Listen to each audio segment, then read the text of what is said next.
This is Dan from Christie's RV.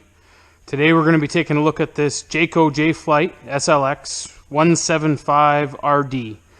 We're going to be going over some of the stuff that you need to know once you've purchased this unit. So we'll start on the far side. So up at the front, you have your two water connections. So you have your fresh fill. You want to fill your fresh water tank, you're going to fill it from there. Once it's full, it's going to start draining out underneath the unit right here. There's that white valve, that's your drain for your fresh tank. Then you have your connection for city water. So if you're going to hook up your hose to there to supply the trailer. Next you have your water heater.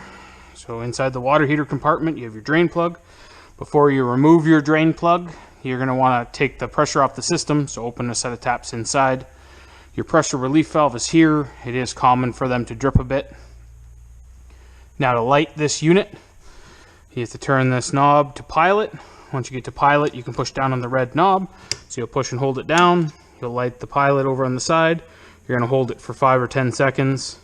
Once you release, it should stay on. Then you can turn it to the on position and it's going to light. Then the dial on the front sets your temperature, what you want the water to be. And to turn it back off, you're just going to turn it back to the off setting. Towards the rear of the unit, you have your cable and satellite input here on the side. So if you have either of those, you're going to hook your coax cable up there. You have your power cord here, just pulls in and out. There's approximately 20 feet of power cord. Underneath, you have your sewer hookup here. You have two valves. You have your gray and your black. Gray is the sink water, black is the toilet. So to hook it on, you're just going to twist the cap off. There's a sewer hose in the back bumper. You'll twist the hose on and then pull whichever valve you need to drain from.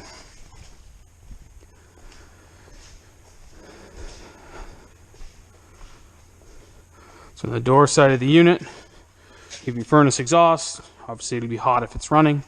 Up top you have your fan, range hood fan vent. To open it up, you just stick your two fingers in the holes that are there and pull out. For traveling, it should be closed. You just push it back closed till it snaps shut. You have one outside receptacle. And the two vents here are for your fridge. As a side note, you need to make sure you don't block the airflow to those vents, otherwise your fridge won't work properly, so don't lean anything up against it. Down here, the little white hose that's sticking out is the drain hose for the fridge. So if the fridge goes into defrost or you turn it off, it is common for them to drip there. So the awning on this trailer is controlled from inside. So you go inside on the left, you have the button. So you're just going to push and hold, extend. So these awnings do not like heavy rain or really windy conditions.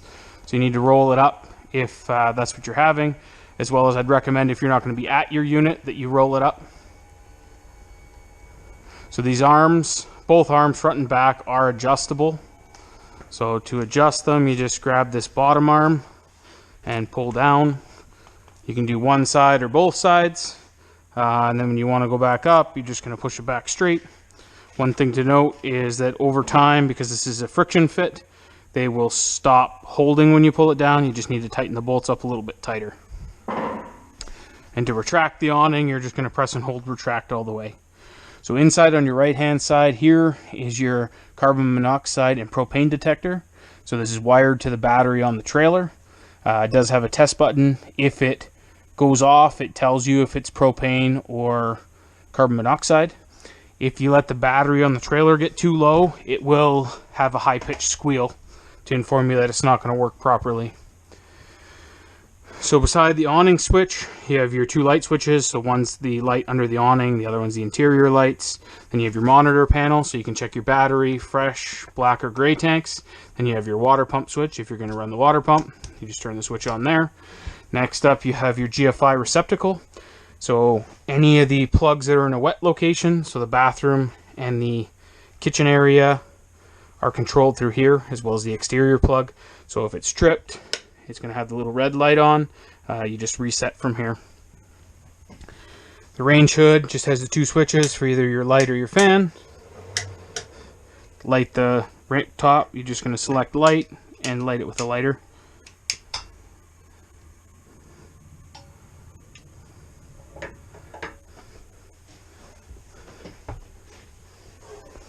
So the fridge itself, to control, has this little plastic cover. Just lift the cover up. Then you have your buttons inside, so you have your on and off, so you can turn it on. Then you choose from auto or gas. So auto is going to run electricity if it's present. If not, it's going to switch to propane until electricity is reintroduced, or you can select gas only.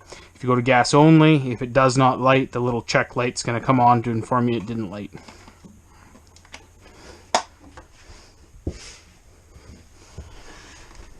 So the thermostat here on the wall is for your furnace. Top switch here is just your on and off, so you're just going to flip it to on. Then you're going to slide the bar on the bottom to set your temperature. Now the furnace is going to run for 15 to 20 seconds before it lights. Then when it either comes to temperature, you have it set, or you turn it off. It's going to run for 15 to 20 seconds again without the flame running as a safety precaution. So the air conditioner, your controls are just on the air conditioner on its own.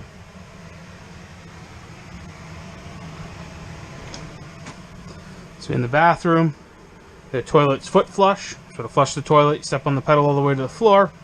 If you want to just add water, you only partially step on the pedal. Underneath the back table, you have your load center. So to open it up, you just push the button in the center and it comes open. You have all your fuses and breakers. Now they're all labeled. One thing to note with an RV breaker is they do not have an indicator if they're tripped. So if you're having a power related issue, you need to just find the right breaker, turn it all the way off, and then back on to reset it. So in this trailer, it's equipped with winterizing bypass. So to access that, you have to lift the mattress.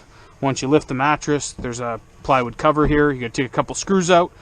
Once that's out of the way, you can see here you have your water pump in the back of your hot water heater. So you have the two valves for the water heater here and here. Right now we're in summer mode. So that'll be what you're going to use it on. To winterize mode, you're just going to turn the valves. On the water pump itself, there's one valve here. So right now, again, we're in summer mode. If we turn it, then you can stick this clear hose in your jug of antifreeze. So I think that's just about all for this trailer. I hope you enjoy it and have a great day.